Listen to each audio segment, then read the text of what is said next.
Continuing education knows that at the end, students want to graduate, and we can help them do that because we take the time to really listen to their needs and we understand all the different options that are available across the campus for them. We don't take a cookie cutter approach. We realize each student comes with their own story. So whether it's a part-time student looking to complete a degree program or someone just looking for online courses, we're there to connect them to the resources of the university.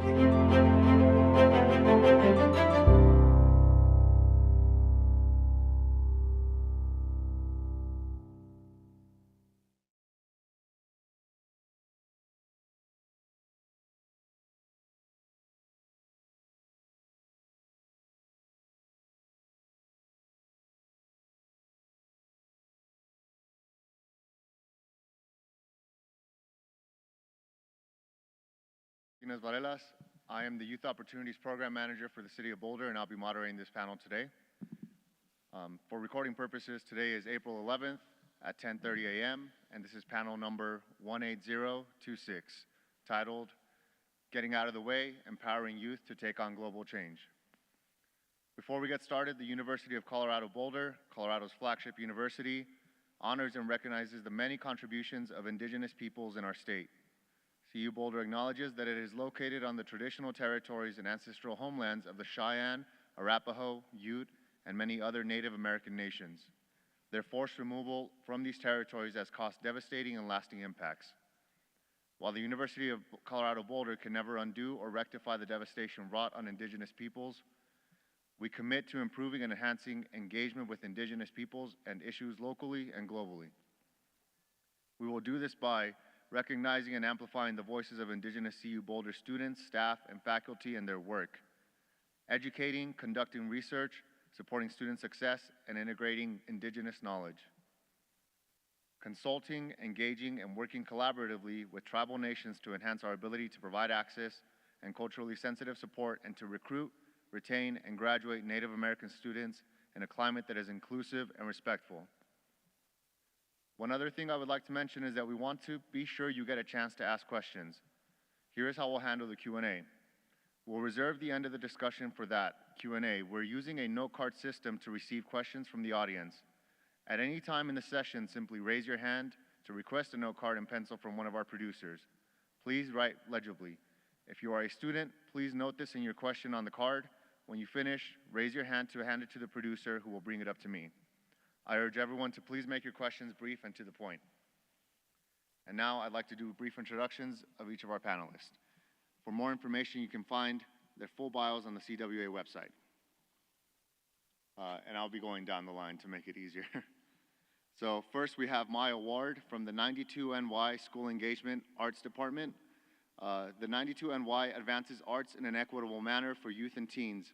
A way that they do this is their Teen Producers Program, which is a 2-year residency with mentorship to promote youth exploration of creative careers. Their background is rich in arts and service, having worked in public theater and done the AmeriCorps Teaching Fellowship. Lastly, the most impactful film they've watched is St. Omer recently. Next, we have Heidi Bash Harod. They are the Executive Director for Women's Voices Now, based in Los Angeles, California. They utilize film for social change and the advancement of girls' and women's rights on a global scale.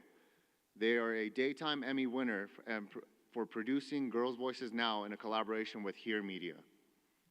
They have a master's degree from Tel Aviv University in Middle East and African history, in which they focused on women's rights movements in the region.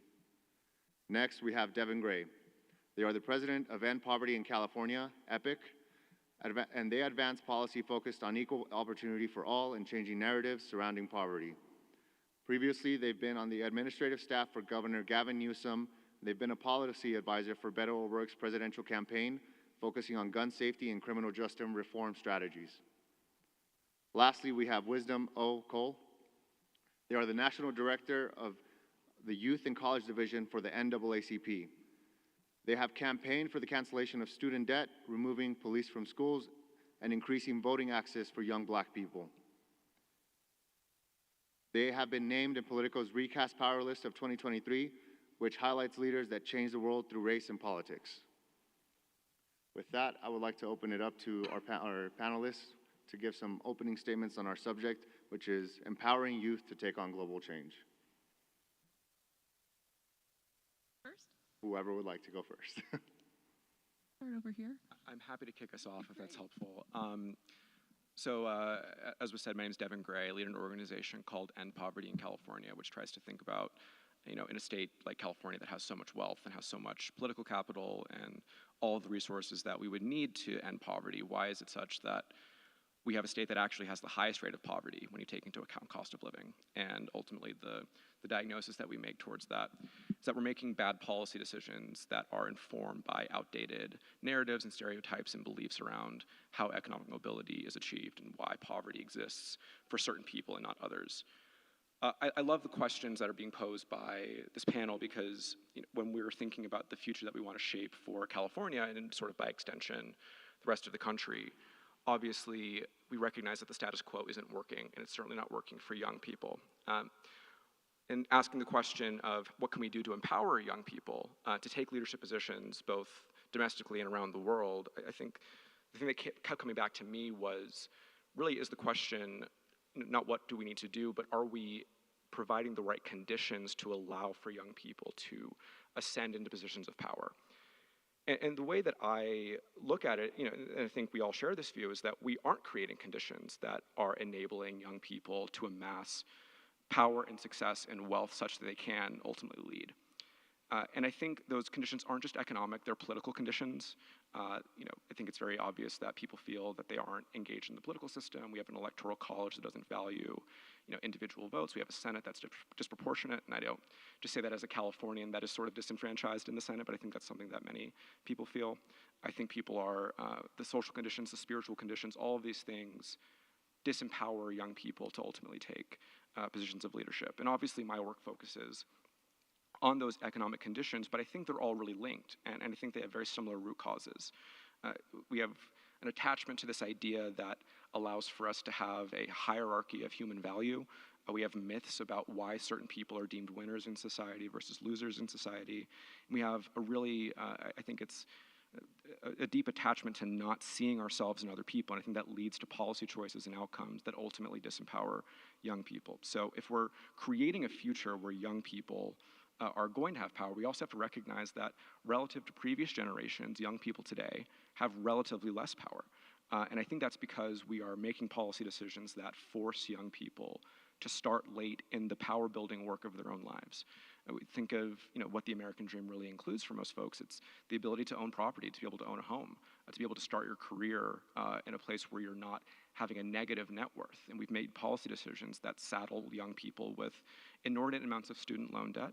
We make it very difficult to buy homes. I've talked to people in Boulder here. I think everyone who is familiar with the housing market here recognizes it's similar to what we experience in the Bay Area in California or in Los Angeles or anywhere else. And we recognize that that leaves people at a disadvantage when you're trying to be a first-time home buyer. It makes it very difficult to achieve economic mobility.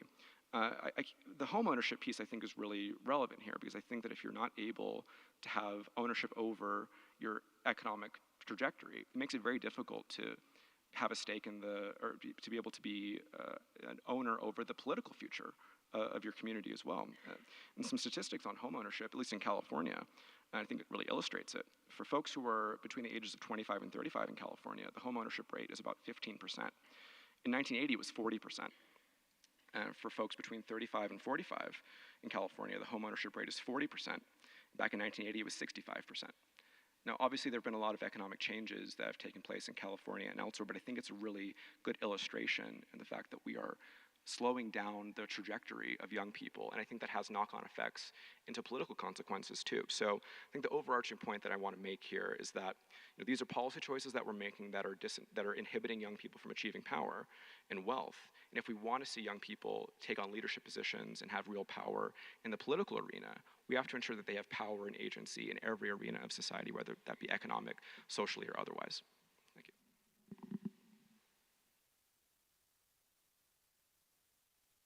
I can go next. Do I have the mic in the right place? Great. Thank you. First, good morning to everyone. Thank you so much for choosing to be here with us at our youth mobilization panel. I'm super excited to learn from my co-panelists. As Mario mentioned, I'm Heidi, and I run a nonprofit called Women's Voices Now. And why it is relevant for me to be on this panel is we have a youth development program called Girls' Voices Now, where we work with youth ages 14 to 18 years old from Greater Los Angeles County, Greater Los Angeles area. And over 5 weeks in the summer, we teach them how to make a short social change documentary. And then we do a live screening of that in the fall, and then they are with us in our alumni community as long as they want to be. So why is this important, and why is this, I think, some of the most important kind of work that we can be doing with our youth today, is that I don't know if you all know this, but the youth are very smart, they're brilliant, they're very forward and fast thinking and moving, they're light years ahead of us, but they also don't have the lived experience that those of us who are older have. And so what I love about the work that I do with youth is, and not just me, obviously, I have an incredible team of filmmakers and mentors and women from the entertainment industry who join forces every summer to really infuse these girls with, the kind of world that is out there for their taking, that no matter what we do in life, if we don't have our voice, if we don't know how to articulate the things that we are passionate and driven by, then, we kind of can get directionless, number one. So even if my girls don't become filmmakers or industry moguls or set managers or whatever it is, that at the very least they know how to find their power through their voice. So as well, that we're based in Los Angeles, that the entertainment industry actually employs something like 70,000 people in California, and our girls are coming from underrepresented, underserved communities.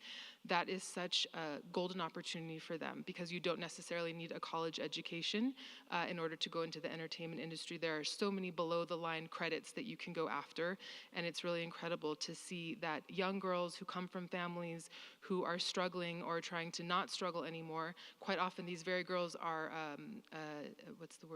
not intimidated, but discouraged from going after creative career pathways, and our program gives them a solid opportunity to stay in their creativity, but actually to pursue lucrative opportunities in the future close to home, which is very important to a lot of the girls that we work with from South LA and East LA. I think the idea of this panel, like, get out of their way, I have a little contention with that title, actually, because I think, yes, we have to get out of their way, but I grew up in an intergenerational home, grandparents, great-grandparents, great-great-aunts, and I will be forever grateful for having that perspective of my elders always with me, and being the oldest of 3 children and the oldest of several cousins, that I think that our strength comes from our ability to speak to each other, to learn from each other's experiences, whether it's our age or all the other ways that we differentiate one from the other, and that that when we work with youth, we need to give them the tools to communicate the things that they see in the world that they want to change or enhance, but we can't lose touch with them. And so I think it's really important that we get out of the way, but with a caveat of they have to trust us and know that our experience matters too, and how do we create spaces and bridge the communication gap. And so as I mentioned, the outcome of this program is social change films, and what I see, which is so beautiful and allows adults to get out of the way, is that they see how brilliant and thoughtful and creative and constructive their youth are by what the films that they make, what they make the films about, which they choose, whether it's social media, just the horrors of social media on young girls and boys today, or isolation from COVID, or grooming, or being over-sexualized, or being women of color in a world where the beauty standards are not that, and trying to fit in and hating themselves, or issues about immigration that are important from them. Many of our girls are from immigrant families. So creating this piece of media that can serve as a conduit intergenerationally, I think makes the solutions that our youth are going to come up with, because they see things with fresh eyes and they're not cynical yet, and may they never be.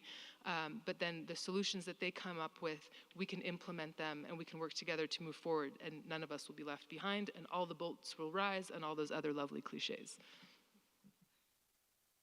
Great.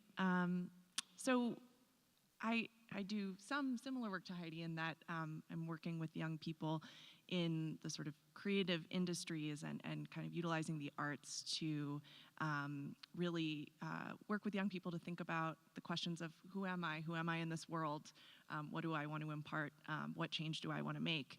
But this was really a question I was faced with pretty early on in my career. Most of my work at 92NY centered around partnering with public schools to do in-school residencies in dance and music, in the literary arts, and those were all great programs to help students hone their artistic skills and explore new genres and cultures and artistic traditions. But our partnering teachers, many of whom were really neighbors, in Harlem and the Bronx, were identifying a desire and need beyond what we were offering at that time. They were sharing with us that their students were struggling to find long-term paid internship opportunities that were meaningful. And I think we all know this sort of terrible stereotype of internships where you're getting coffee for the boss and, making copies, and what good does that do, really? And also that the arts and culture sector, there was a limited awareness about job opportunities beyond, just being on stage, being an artist on stage. But of course, I was seeing in my work that there are jobs in production and in marketing, backstage, and we wanted to think about ways to show that these could be career pathways. And looking more broadly at the job market, arts and entertainment is a fast-growing employment sector for young people, but officials and artists themselves and administrators are recognizing that there's a real lack of racial, social, and economic diversity among employees at cultural arts organizations. So, that was an early question of why.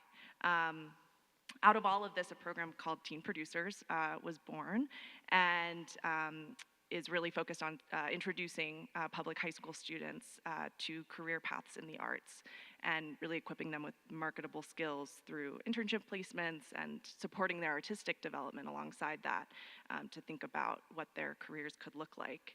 I should say I myself was pretty young when this program started, and sometimes I got mistaken by visiting professionals as a teen producer, which sometimes I took advantage of, getting to go backstage with the teens. But I feel really lucky to have grown up professionally with these students because my work with these really brilliant young people, for many of whom this was a first experience working in an office setting and generally at a larger cultural institution, really cracked me open and left me questioning a lot of what was imparted to me about the industry I work in and the workplace in general, particularly when it comes to the bias of professionalism standards, and seeing firsthand the ways in which professionalism has become coded language for white favoritism in workplace practices. And so I think this is all to say that as this program has grown, our working relationships with young people has grown into something that's deeply reciprocal, and that our young colleagues have really made our institution authentically better, have come up with some amazing initiatives that serve our entire city. So I think the answer to the question is really, thinking about ways in which we can respond to the moment in helping young people develop the skills that they need to become, happy citizens and professionals with an understanding of the world they live in and a global perspective that, enables them to appreciate others' lived experiences and perspectives.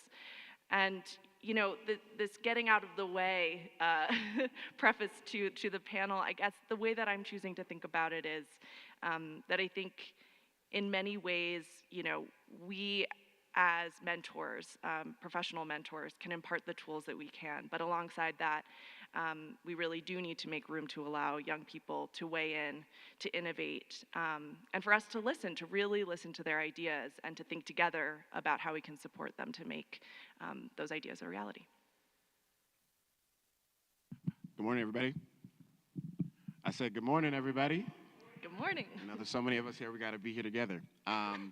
It's so great to be with you all today. Again, my name is Wisdom Cole. I proudly serve as the National Director for the NAACP Youth and College Division, where I serve over 30,000 young people under the age of 25 engaged in the fight for civil rights. The NAACP has really been an opportunity for young people to build a training ground to become the activists, organizers, mobilizers, policy advocates, policy wonks, congressional members, such and so on and so forth of today and tomorrow. But part of that is making sure that these young people are able to understand their positionality not only in the United States but globally.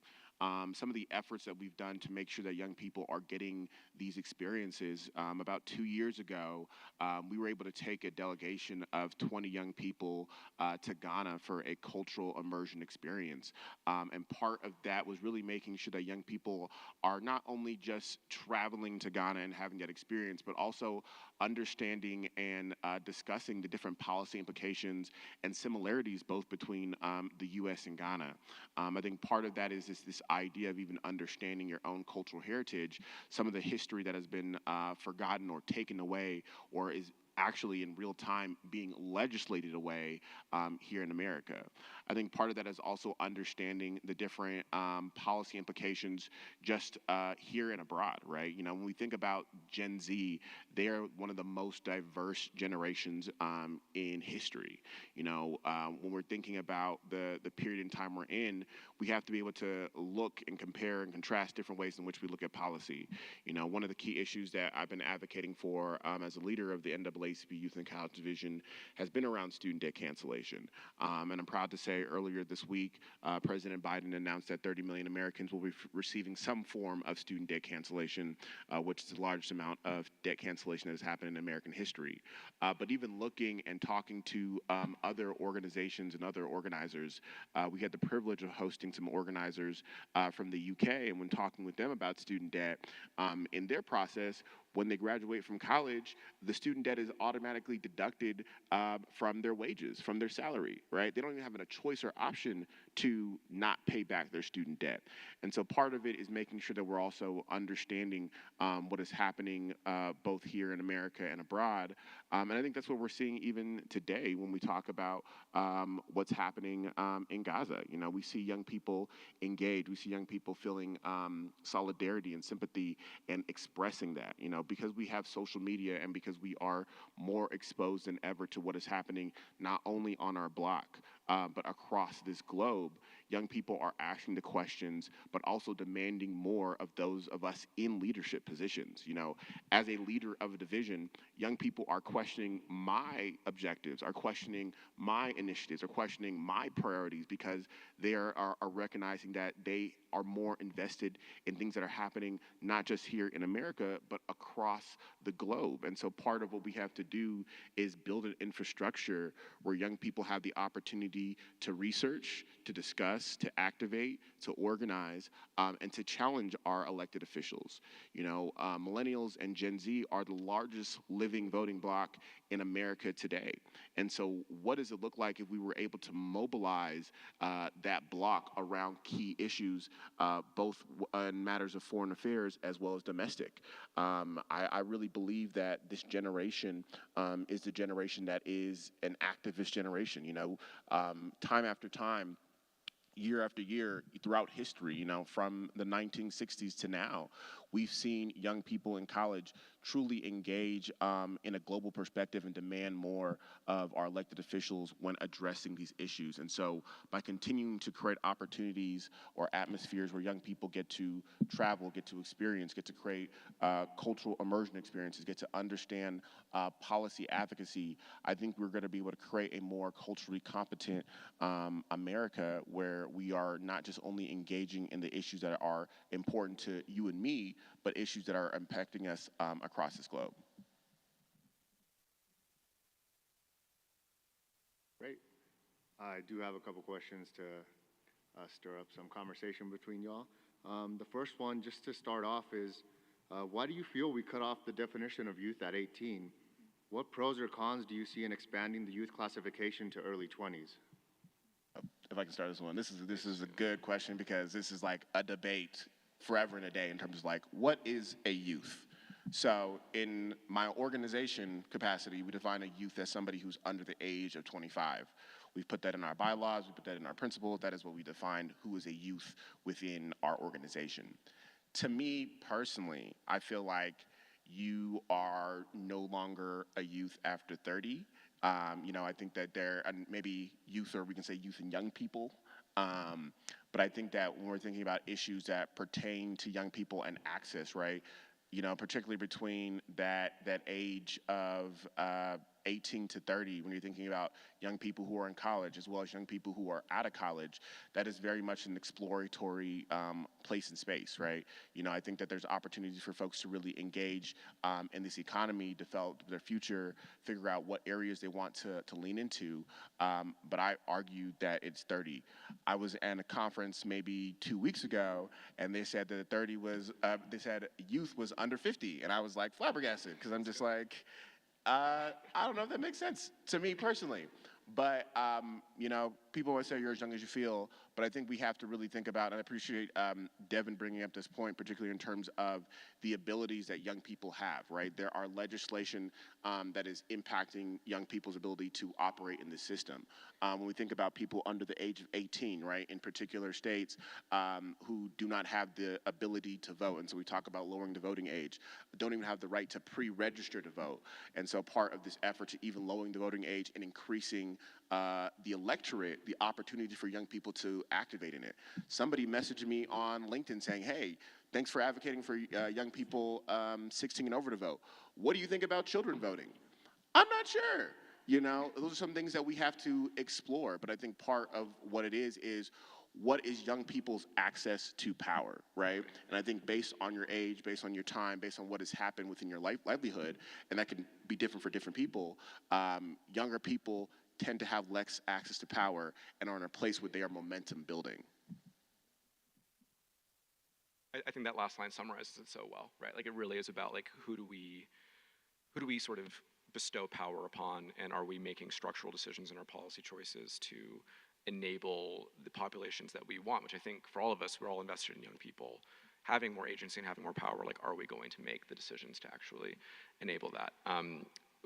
Sort of thinking, as someone who's recently in their 30s, I'm glad that, you know, I'm actually in favor of the 50 threshold. I think that actually makes a bit more sense now.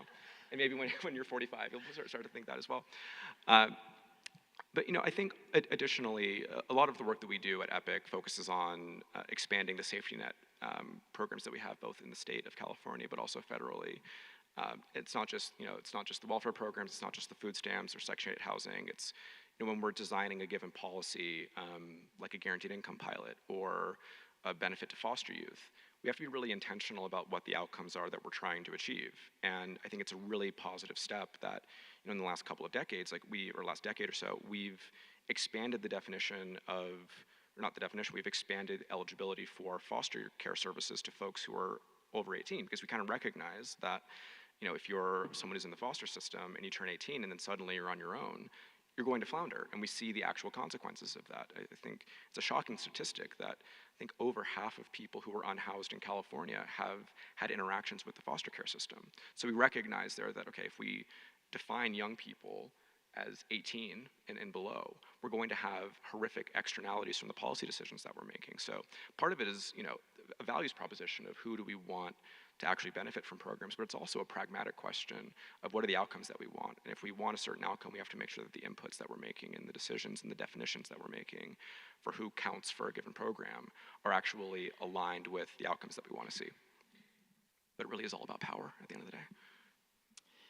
So we were having this conversation before the panel began, and practically speaking, for the work that I do, our program used to work with youth 14 to 22. We stopped that because most of the grants in California no longer would be applicable to our program if we served 19 to 22-year-olds, which is a great shame. Don't know who made that decision, but that's the truth. I believe that we are youth until the two sides of the brain fuse together, or until we're off our parents' medical insurance policy, which I think is 26. But I think we also have different tracks of maturation based on experience and location, all those things.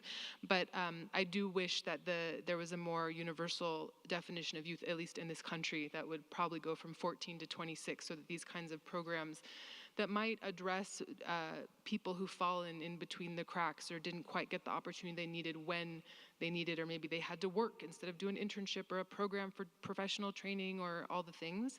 But actually, in addition to answering the question, I want to address this issue of power. And I would say that I don't think empowering youth, the goal should be getting them access to power. I think youth, we have a stage in our life when we are not to have that kind of responsibility because we're actually figuring things out, and we need to learn, and we need to listen, and we need to synthesize and then decide the world that we want to make. So I think this idea that we have to put the power in the youth hands, a 14-year-old, a 16-year-old, an 18-year-old, I don't know if that's the right approach to exercising power, to distributing power. So yeah, I'd be curious to hear what you all think, but I know, Maya, we need to ask you. Yes, yeah, I mean, I think this idea of, expanding eligibility of these programs, it does, come down to thinking about, accessibility from a more like holistic standpoint, and it's something that we've been grappling with. We kind of on the ground, we launched with the teen producers a program called Teen Arts Week, and the program is a citywide week-long festival where culturals open their doors and offer free events to teens across the city, as a way to say, you're welcome here, this is a place for you, and removing the financial barriers to access. But some of what we initially created as eligibility requirements for being a part of this, we realized we really do have to expand the definition. At the beginning, we were offering it to ages 13 to 18, but then, a school partner, which is a sort of a transitional GED training program, said, hey, what about the students that you're working with through your other programs who are 20 years old, who are getting their GED? Shouldn't they have access? So the other requirement, which raised some questions, was about presenting a school ID. What about students who aren't currently in school? So I think, again, just really being in community and asking partners the questions of what what we can do to expand our definitions of youth engagement, to really meet the entire city or county or state that we're serving, is a very important part of the question, and definitely something I think we talk about a lot in our work. I think to kind of talk about the inquiry, we live in an ageist country, right? Like, there are limits of when you can run for public office. You have to be a certain age. One of the biggest concerns that folks have about both of the candidates who are running for president of the United States is their age, and that a lot of times that folks in those places and spaces at that age either forget or don't know or are not connected to the youth of today and the issues and problems that impact them. And so, we live in an age where it is a phenomenon that we are just starting to have young people in Congress, right? Shout out to Congressman Maxwell Alejandro Frost, who is making waves in Congress and doing the deed and being a representation for young people to know that they can do more. I agree that young people should have that opportunity to be able to explore and understand the world in which they live in. But I think that there's a growing concern that the people who are in the positions of power are frankly out of touch with the way in which young people think, right? We talk about the Supreme Court and these lifetime appointments and these people who are making decisions that are way out of touch, right, with, the ways in which young people think about the world today. This last summer that we had, I called it a hot political summer because we gutted affirmative action. We didn't pass student debt. We kept putting more and more restrictions on what this generation is showing they are. They are diverse. They identify as LGBTQ. They are engaged in technology. And we are talking about banning TikTok, right? Things that we are doing legislatively, electorally, are not matching the issue priorities and things that young people are saying that they're concerned with. A couple of points, one on the eligibility question and one on the power questions. I think another argument in favor of expanding eligibility for programs like we've talked about is, and I think Heidi said it really well, if we have a narrow definition of what a youth program is, it actually, I think, raises the stakes significantly for those programs that serve youth, because once you're out, and then we sort of are removing opportunities to remedy past harms, right? And if we expand the definition, it allows for folks who maybe weren't able to avail themselves of a program when they were 17 to be able to do it when they're 22. And that can make a huge difference in someone's trajectory, but just because they're not on the right timeline doesn't really make sense for actually getting the right kinds of outcomes. When I think about power, I'm thinking less about power over others. So I think that's, when we talk about politics, I guess that's sort of built into it. When I think about empowering young people, it's really about empowering them to have agency over their own lives, to make the decisions that they want to make, and to be able to build the capital that they need, which is usually pretty much a prerequisite for achieving political power. I think it's very rare for people to achieve political power, Max Frost aside, really, without, being a homeowner. Like that's like in California, we have 120 legislators across our bicameral legislature. Of those 120, only 5 are renters, and it's in a state that has one of the highest rates of renters and one of the lowest rates of homeownership in the country. So I think there's a really clear link between being able to have agency over your own domain and being able to achieve more broad political power. And the last thing on this, though, is that I don't think that young people having political power in the history of this country is a terribly radical thing. Many of our founding fathers were in their 20s or 30s. Thomas Jefferson was 33 when he wrote the Declaration of Independence. And I think we've also seen more recently in the 21st century what young people can do. My organization was founded by the former mayor of Stockton, California, Michael Tubbs, who was at 26 the youngest mayor elected in American history of a major city. And what he was able to do, maybe some of you have heard of him, he introduced the first guaranteed income pilot led by any mayor in American history, where 500 folks got $500 a month for 24 months. And the results were remarkable. It was a really effective anti-poverty tool that's since been proliferated all across the country. We have hundreds of these pilots now in many states, including California, are actually using real dollars to fund these types of programs. Some for foster youth, some for women who have children who are below a certain income level, whatever it might be. But the paradigm changed a lot because there was a young person who was willing to take a bit of a political risk that maybe others weren't. So I think we can actually be grounded in some of the parts of our history that say, actually young people can be transformative, even if they themselves are really imperfect. But, I think at the end of the day, what's more important than necessarily electoral outcomes is really what are we doing to ensure that young people have agency over their own domain to make the choices that they want to make, whether that be being in the political arena or just trying to direct the trajectory of their own lives. Just to add to that, I think it's also important to take into account what our education systems are doing and how we can incentivize those systems to help our younger learners choose a field of study that really resonates with them, with their passions, areas in which they really feel they can excel and that allows them to contribute to society in a meaningful way and really have their voice heard. I think, unfortunately, many educational institutions, as they're designed now, still focus on sort of marketing fields of study that are easy to provide, which leads to this kind of skill mismatch rising. And so I think that's another kind of question to put out there is what can our education systems do to really build on students' inherent sense of self and where they want to see themselves, and then help them see the pathways to that and integrate that into our education system. Thanks, y'all. Given that we do have quite a bit of questions from the audience, I feel it might be good to start putting some of those out to you all. The first one, we want to highlight our student voices, and this one comes from a student in the audience. What would you say to the younger generation who feel their vote doesn't matter and choose not to vote in elections? How do we encourage them to use their voice? I'm sure you're gonna have some thoughts on this, but I have an anecdote that I think is really useful.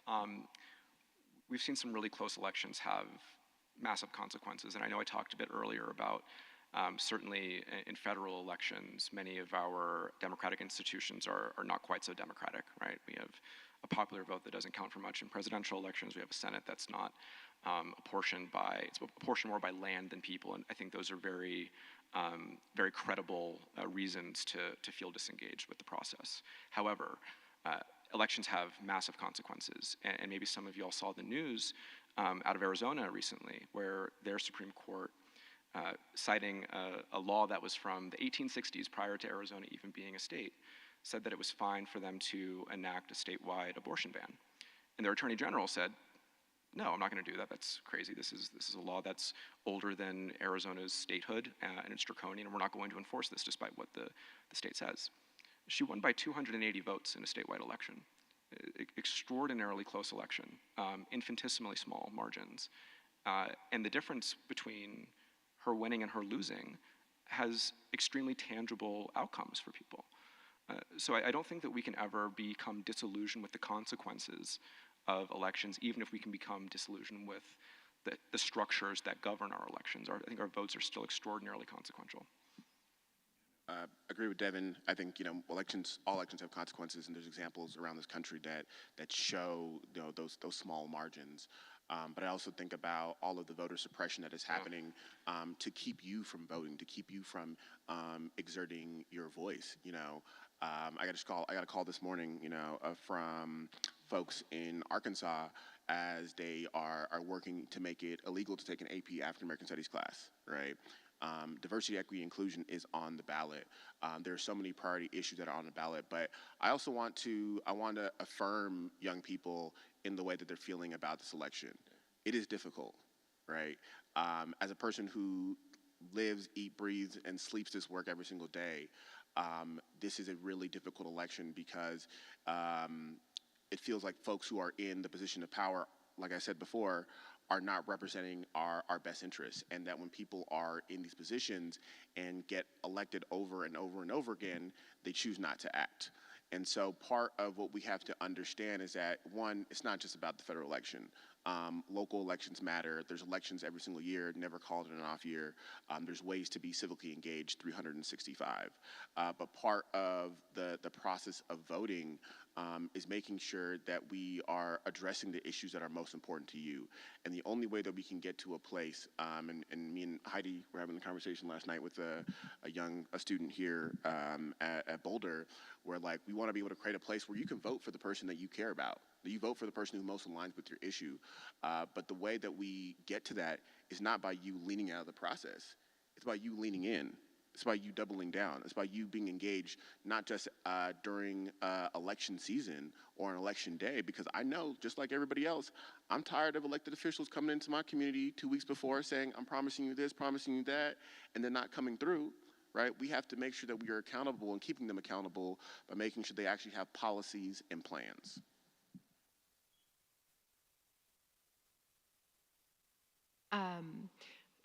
Is it possible to know where the student is who asked the question? I just would like to know to see if they're comfortable with that. Ah, hello. Okay, so this is what I tell myself, because I share your frustration even though I'm not a very young person anymore. I say to myself, it's not about you. This is a civic duty. We show up to vote. It's a right that we have. It is also a privilege. Not everyone in the world has this right to vote and to show up and be part of the process. That's number one. Number two, if it really upsets you that you're not seeing the change or the people that you want to be in power, then find the place more closer to you.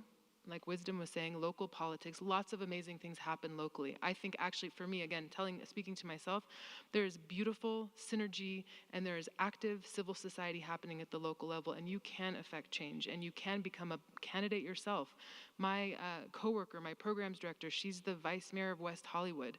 I get to attend her city events, and I mean, that is an exceptional city. I will acknowledge that, but people can make a change. Dedicated people who have a shared vision and shared values can make change. So don't give up. Just don't give up. Stay in the game. Again, like Wisdom said, lean in some more. Don't give up on the system. You have to stay engaged in order to make change. I don't think any of us have the privilege to step out, especially in this very crucial moment in our human history. Wow, ditto to everything that's been shared. It's hard to imagine what else to contribute here. I think that's all just spot on.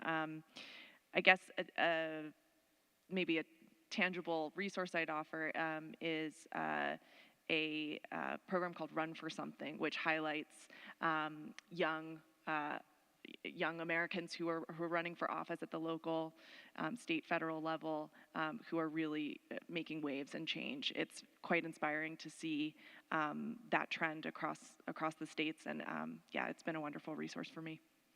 I actually think Run for Something's hiring a new executive director, so if anyone would like to apply for that job, I saw it on a job listing recently. It's a great org, yeah. I've worked with them, they're great. Yeah. Great, this next question. With the many issues that the young community has with senators and representatives, How do we encourage and prepare youth to get involved at that level?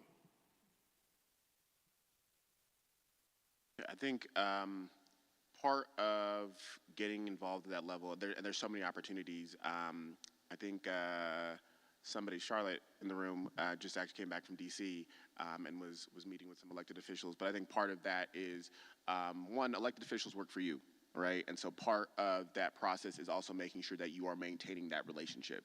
In any relationship, right, it's not that you just show up one day and vote them in and make sure they're good. You got to talk to them. You got to show up at their office. They have offices in DC and in your state, right? And so part of that is meeting them where they're at and making sure that the issues that are most important to you are top of mind for them, right? And there's various ways in which you can communicate that. But if you are interested in even getting involved even more, I would say, intern in their office. I love DC. I have a love-hate relationship with DC, but I love DC because there's just so much opportunity for young people to be involved in the fabric of the decision-making process in America, right? Because oftentimes, what I've realized, in my 6 years in DC, is that it's not even the elected officials who are making those decisions; it's their staff, right? And their staff are young people, and we're seeing more and more young people of color in these positions.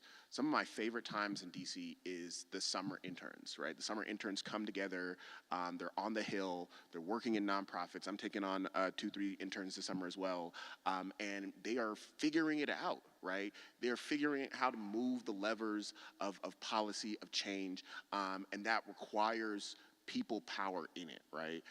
These are the people who are briefing their elected officials.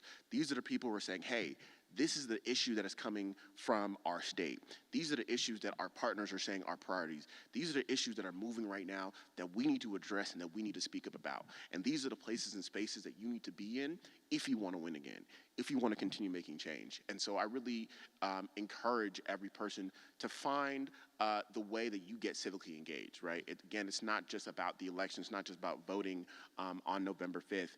It's really about making sure that you find the place and space, if it's from voter registration to voter education, to making sure people turn out for the primaries, to making sure that there's more civic engagement in our schools. Whatever it is, find what sets your soul on fire and lean into that. I think that's super well said, and much like DC, Sacramento, our capital, is literally run by 25-year-olds. Like, it skews extraordinarily young for ledge staff, and not even just junior ledge staff, like senior ledge staff as well. So it really is young people who are, pushing the bills through and making the trains run on time.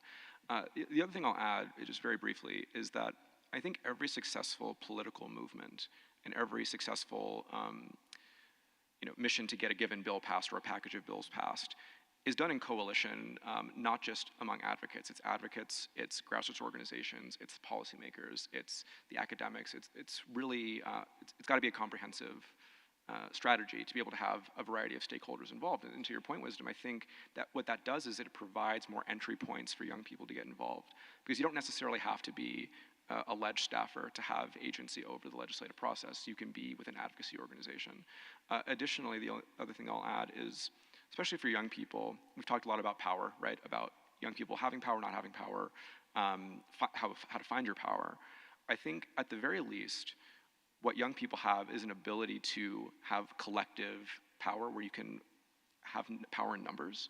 Like, especially when you're on a campus, it's the easiest time in one's life to be able to do grassroots mobilizing and organizing, to be able to have like a ready-made potential cohort of people to say, maybe I as an individual don't have a lot of agency or power over a given elected official, but I can bring 30 of my friends and we can do something together. And collectively, we're going to be more than the sum of our individual parts. And I think, especially for young people who are getting into this work for the first time, I think that can oftentimes be a much more accessible way of getting involved, because, getting up and testifying at a legislative hearing is kind of intimidating, even for like me, and I do that for a living. Like, it's never super easy. But what's a lot easier and a lot more fulfilling, I think, is doing that arm in arm with 30 of your friends here on campus who can do something. And also, you can start locally as well, right? Like, I think the skills that it takes to be an effective advocate at the Capitol are the same ones that it takes to be an effective advocate on campus. And I think sort of learning the process of how you deal with relevant stakeholders, how you're able to find compromise without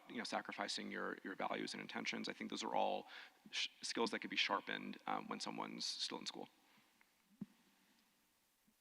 I guess I'm just going to share the frustration with the person who asked the question, because even when you are able to mobilize people and you're able to learn about issues and then go present them, I've had the experience of lobbying last year in Sacramento to assembly members. Everyone seems so prepared with their answer, like they know what you're going to say already. So I'm so curious about, can this generation of youth figure out how to crack the veneer, crack the facade of I know what you're here to do, I know what you're here to convince me of, and how can we really let our leaders know that I'm not interested in your window dressing, your pre-baked answer. I really want to know, do you really care about this issue? Do you really want to hear about different approaches to the problems that we have? Because if you are a 25-year-old and you're behaving like an 85-year-old, I don't believe that when you're 65 and have had 40 years in power, you're going to be doing anything much differently than the person that you're working for. That's what I want to say to that. Yeah, and I guess to add to that, I also want to affirm the way in which I too feel like I almost have to protect myself from the issues, because when you see the 300th school shooting, of the whatever, I don't know the exact numbers, but there's a way that you have to protect yourself from the horrors of some of these issues which affect youth uniquely.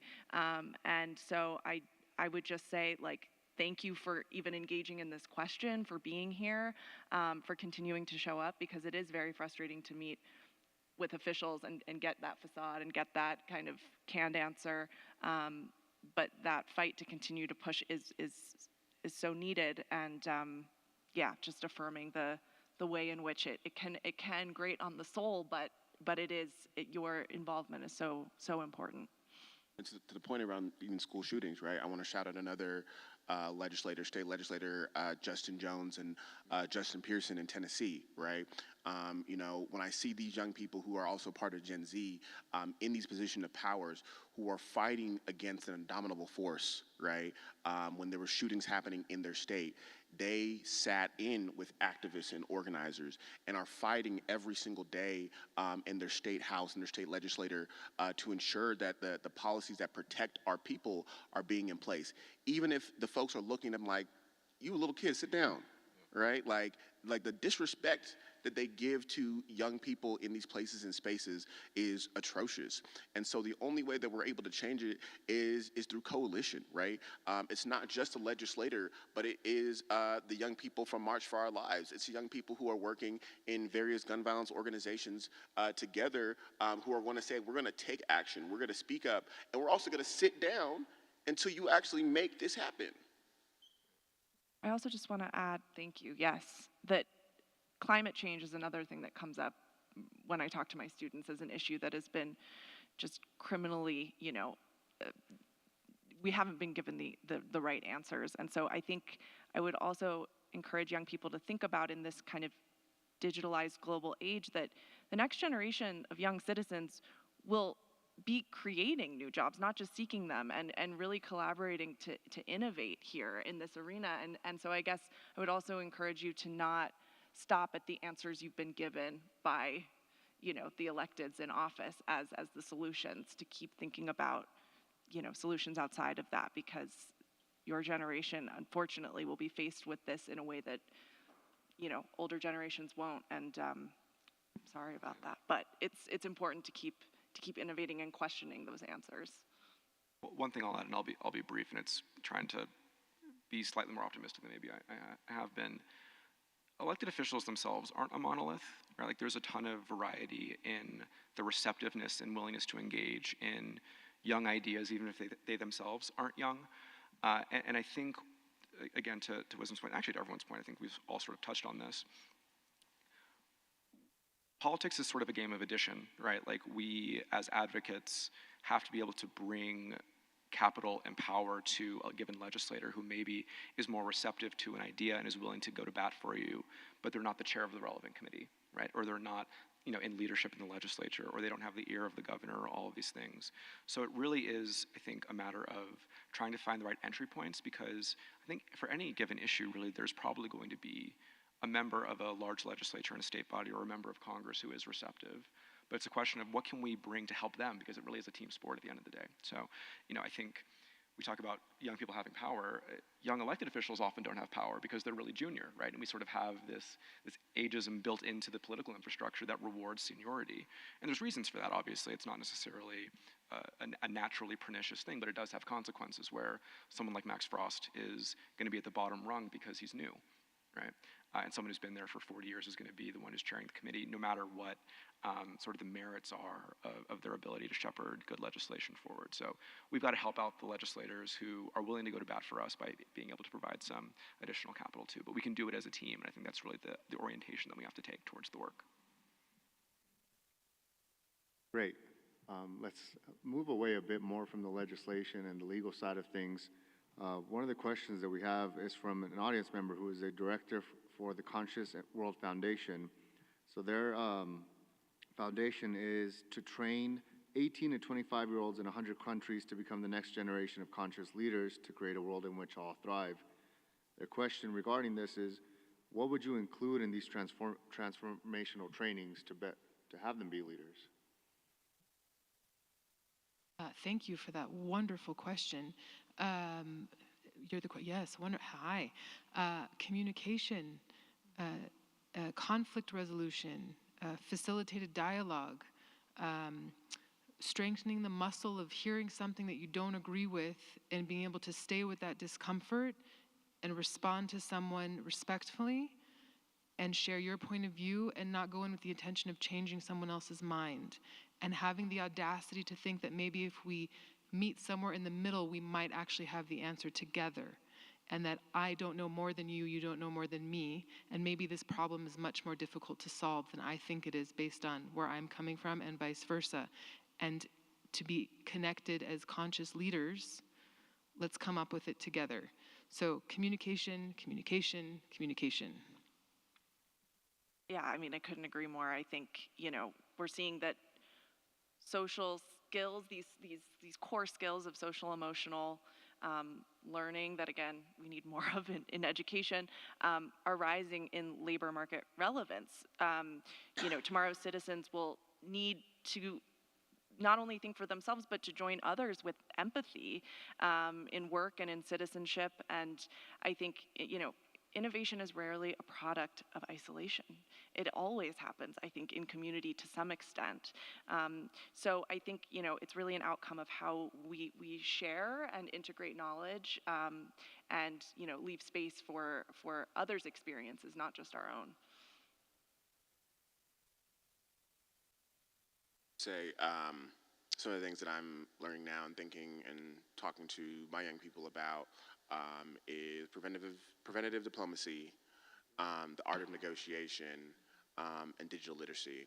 I think particularly from the communities I come from, things like AI, things like coding, things like that are things that are oftentimes not engaged with at an early stage that folks are afraid. I just taught my mom how to use ChatGPT yesterday.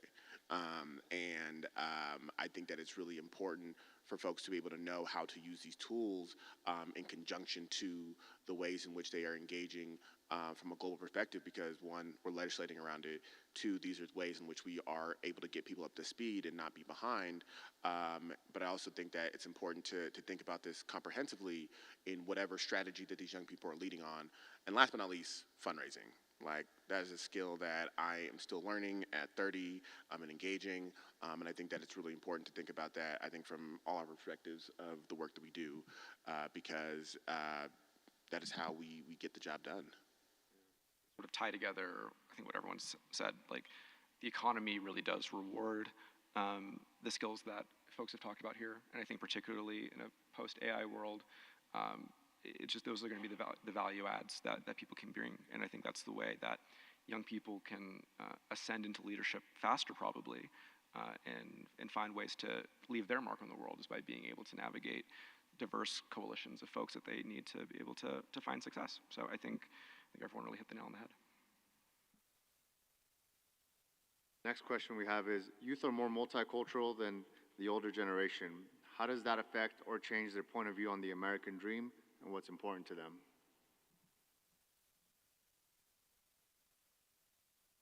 I wish we could ask a follow-up of the person asking the question, because I don't know what is your definition of multicultural.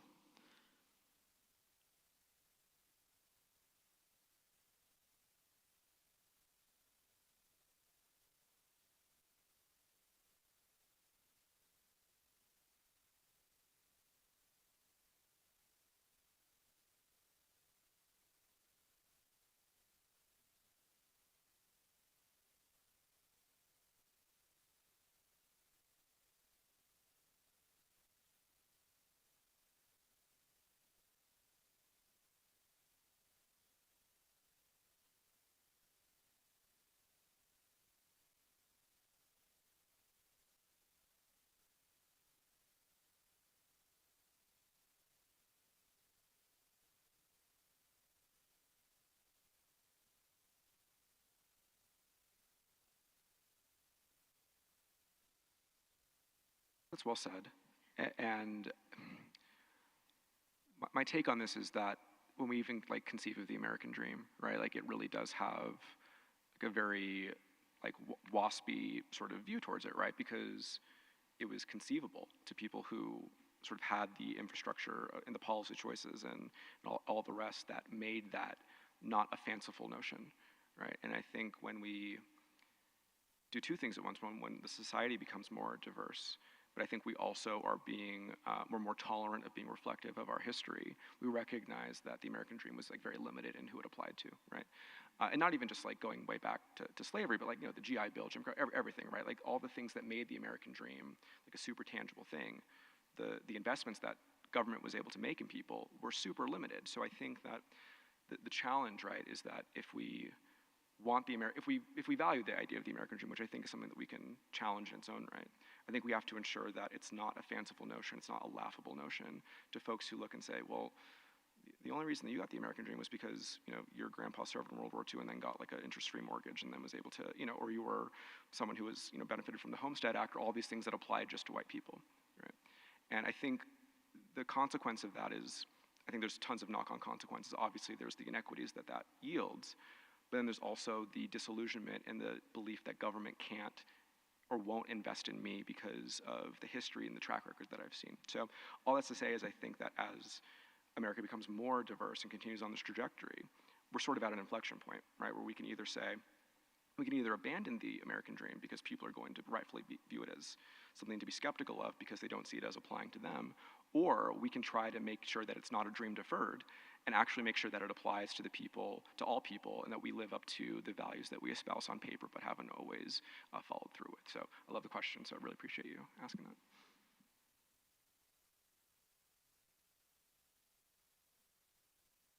So this next question, in my position with the City of Boulder, we run an advisory board made up of high school students, and I asked them because they knew I would be here, and I figured it would be a great opportunity to hear directly from high school youth.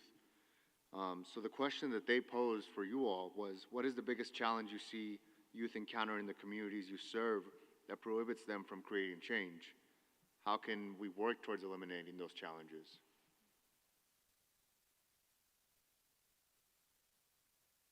I believe that it starts with ourselves. So I'll take the specific example of the youth that I work with and the films that they make, which tells me what their greatest challenges are. And for many of the youth that I work with, so there will be the challenge of, and it's especially because it's girls, self-image and self-loathing, and just learning self-acceptance, which actually, of course, is going to influence what you go after in your life. If you aren't comfortable with yourself, it's going to be really hard to convince other people to trust you and for you to be successful. So that work has to happen. I think that's a tremendous challenge. I think a lot of our youth, especially from underserved communities, are coming from family situations that, while this country is a very individualistic society, they don't come from individualistic families. And how do you reconcile the difference of being in this society where it's all about me, me, me, me, me, but you actually need to carry your family with you?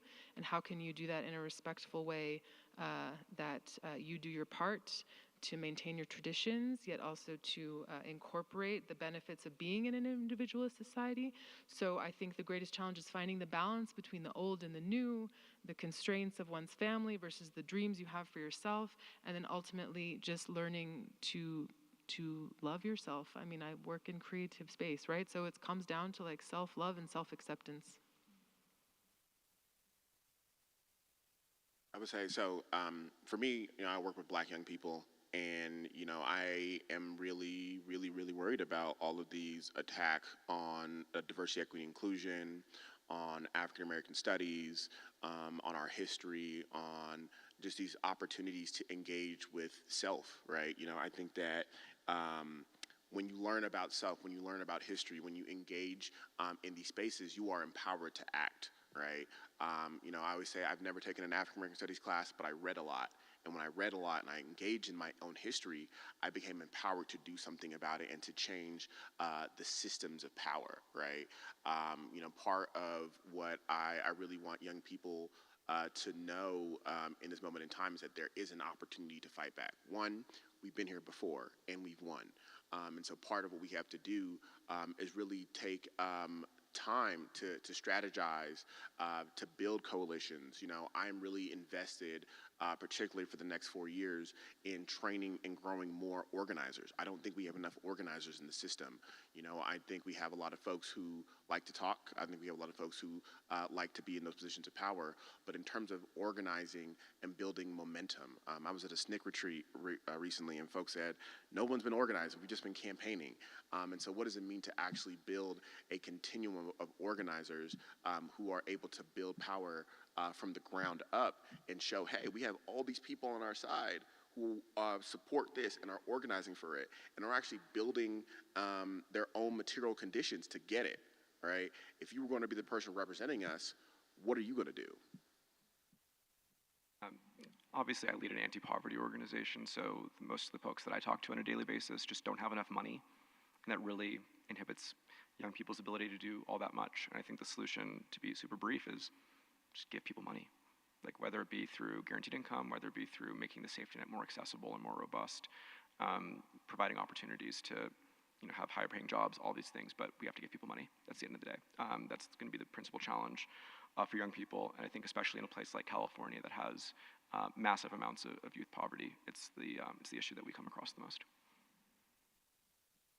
I mean, I'll just double down on that to say, in my specific area of work, coming back to this question that I was faced with at a young age coming into the arts and culture industry of, why is there this lack of, racial, economic diversity, social diversity? It's the privilege that's inherent in these very limited pathways to these careers in the arts that often mean taking on the unpaid internship, and being able to figure out how to do that. I think, it's paying our young people fairly for the work they want to be doing. And I'm not just talking about minimum wage. I'm talking, $20 to $25 an hour, seeing value in that work, and moving it forward and moving the needle, which we can all do, I think, in our own spaces to reshape the narrative of what career readiness looks like, and it means paying young people.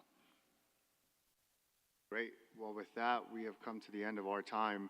If we could please give a round of applause to our wonderful panelists today.